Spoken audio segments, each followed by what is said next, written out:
शिवसेना आमदारांच्या अपात्रतेच्या निकालासाठी आता अवघे 48 तास उरलेले आहेत। त्यामुळे अर्थातच सगळ्याच आमदारांची धाकधूक आता चांगलीच वाढलेली आहे। शिवसेना आमदार अपात्रतेचा निकाल आता कोणत्याही क्षणी येणार आहे। विधानसभा अध्यक्ष राहुल नार्वेकरांना आमदार अपात्रतेच्या संदर्भात निर्णय देण्यासाठी 10 जानेवारीपर्यंतचा वेळ देण्यात आलाय। 12 जानेवारीला पंतप्रधान नरेंद्र मोदी हे मुंबईच्या दौऱ्यावरती आहेत। मोदी हे मुंबईच्या दौऱ्यावरती असताना आमदार अपात्रतेचा निकाल येणार का हे बघणं सुद्धा महत्त्वाचं आहे।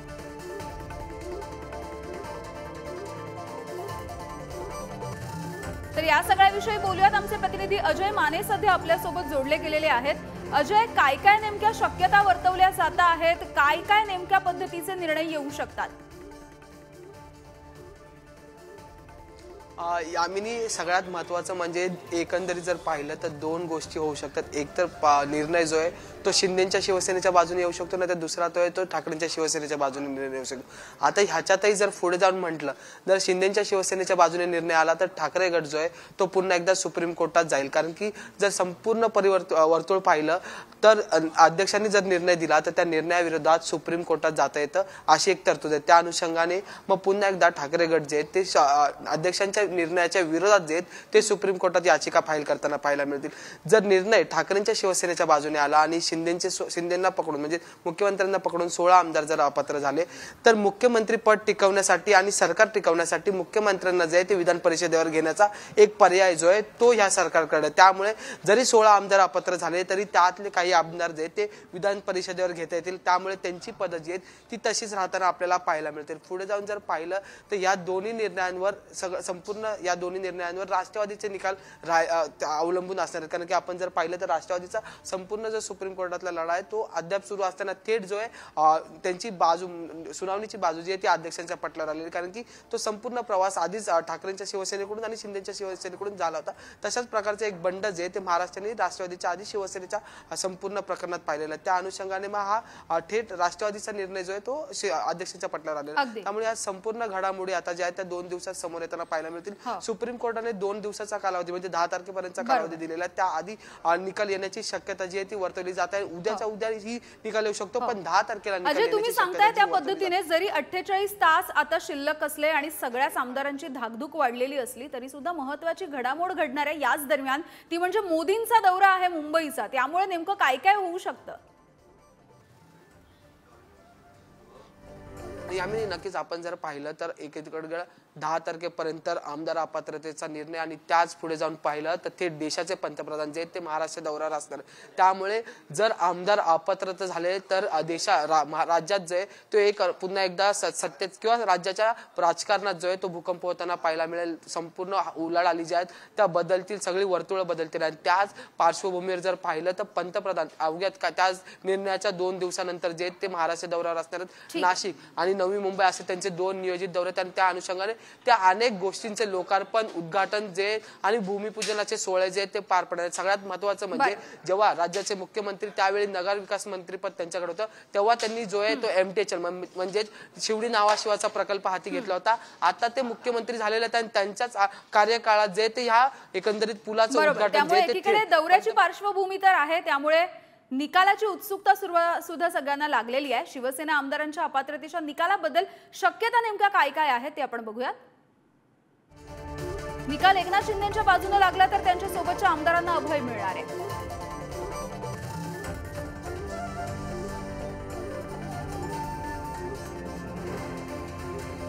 एकनाथ शिंदेचे आमदार पात्र ठरले तर दोन्ही महत्त्वाच्या बाबी घडू शकतात।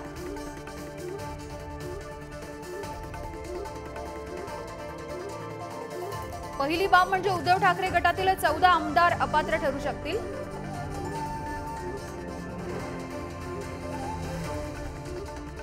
तर दुसरी बाब म्हणजे शिंदे गटातील आमदारांना पात्र ठरवून ठाकरे गटातील आमदारांबद्दल कुठलाच निर्णय घेतला जाणार नाही।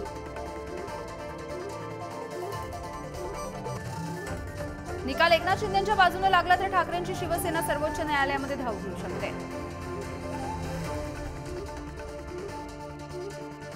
तर निकाल एकनाथ शिंदेच्या विरोधात लागला तर 40 आमदारांवरती अपात्र ठरवण्याची कारवाई सुद्धा केली जाऊ शकते।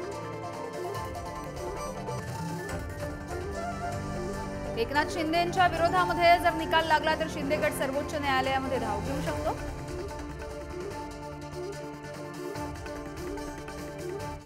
तर विधानसभा अध्यक्षांच्या दालनामध्ये ठाकरे गटाची बाजू मांडणारे वकील असीम सरोदे यांच्याशी संवाद साधलाय आमचे प्रतिनिधी तुषार झरेकर यांनी। राज्यात सत्ता संघर्षानंतर आमदारांच्या अपात्रतेचा प्रश्न खरं तर ऐरणीवर आला। माझ्याबरोबर ॲडव्होकेट असीम सरोदे आहेत। एकंदरीत जर आपण पाहिलं तर 48 तासानंतर खरं तर हा निकाल लागण्याची शक्यता वर्तवली जाते। काय एकंदरीत निकाल असेल, काय एकंदरीत यामध्ये संपूर्ण ह्या काही दिवसांमध्ये काय एकंदरीत झालं? या निकालाच्या दोन बाजू आहेत। एक बाजू संविधानाच्या संदर्भात काय निकाल लागेल ही आहे आणि दुसरी बाजू जी असंवैधानिक नैतिकता करून सत्ता हस्तगत केलेली आहे त्याच स्वरूपाचा निकाल लागेल का अशी आहे। याच्यामध्ये मला असं वाटते की मी केवळ उद्धव ठाकरे यांची बाजू मांडणाऱ्या वकिलांच्या टीमपैकी एक म्हणून हे बोलत नाही। आधीपासून माझं हे म्हणणं आहे की संविधानिक दृष्टिकोनातून कायद्याच्या चौकटीत आपण विचार केला तर एकनाथ शिंदे आणि त्यांच्यासोबत पळून गेलेले जे आमदार आहेत त्यांनी पूर्णपणे बेकायदेशीर कृत्य केलेलं आहे, असंविधानिक कृत्य केलेलं आहे आणि त्यामुळे ते अपात्र ठरतात। आता ते अपात्र दोन गोष्टींवर ठरतात।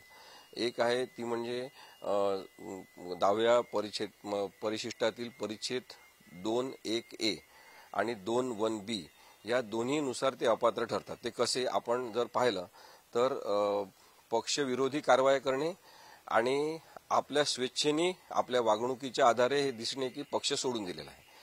या दोन्ही गोष्टी जर आपण पाहिल्या तर एकनाथ शिंदे आणि त्यांच्यासोबत जे मूळ शिवसेनेचे आमदार निघून गेलेले आहेत त्यांच्या बाबतीत त्या अगदी तंतोतंत खऱ्या ठरतात। कायद्याच्या दृष्टीने दोन गोष्टी असतात की एक तर कन्व्हिन्स करणे म्हणजे आपलं म्हणणं जजला पटवून देणे किंवा जेव्हा आपण पटवून देण्यासाठी असमर्थ आहे असं लक्षात येते तेव्हा एक गोंधळाची परिस्थिती म्हणजे कन्फ्युजनची परिस्थिती तयार करणे। महेश जेठमलानी यांनी ते कन्फ्युजन मोठ्या प्रमाणात तयार करण्याचा प्रयत्न केला आणि राहुल नार्वेकर जे काही प्रश्न विचारत होते विधानसभेच्या त्या दालनामध्ये जेव्हा सुनावणी सुरू होती तेव्हा ते सातत्याने महेश जेठमलानींच्या युक्तिवादाचे मुद्दे बरेचदा लिहून घेताना दिसत होते, विचारत होते की तुम्ही काय म्हणताय, कोणत्या पानावर आहे। तर त्यानुसार पात्र ठरवल्या जाण्याची शक्यता आहे की काय अशी शंका सगळ्यांनाच निर्माण झालेली आहे। ठाकरेंकडे काही पर्याय नाही आहे आणि उद्धव ठाकरे साहेबांनी अत्यंत योग्य निर्णय घेतलेला आहे की मतदारांच्याच न्यायालयात पात्र कोण आणि अपात्र कोण हे ठरेल असं त्यांचं म्हणणं आहे। पण कायद्याच्या काही उणीवा, 10व्या परिशिष्टातल्या पक्षांतरबंदी संदर्भातल्या कायद्यातल्या काही उणीवा, या उणीवांचा गैरवापर कशा पद्धतीने एकनाथ शिंदे आणि त्यांना सपोर्ट करणाऱ्या देवेंद्र फडणवीस यांनी करून घेतलेलं आहे हे लोकांसमोर आलं पाहिजे असं त्यांचं म्हणणं आहे। आणि अनायसे या सगळ्या निर्णयातून या सगळ्या कायदेशीर प्रक्रियांमधून आणि लढाईमधून आता सामान्यातल्या सामान्य माणसाला महाराष्ट्रातल्या हे कळलेलं आहे की एकनाथ शिंदे आणि त्यांच्यासोबत जे पळून गेलेले आमदार आहेत त्यांनी बेकायदेशीरता राजकारणात आणण्याचा प्रयत्न केलेला आहे। कॅमेरामन निखिलसह तुषार झरेकर, पुढारी न्यूज, पुणे।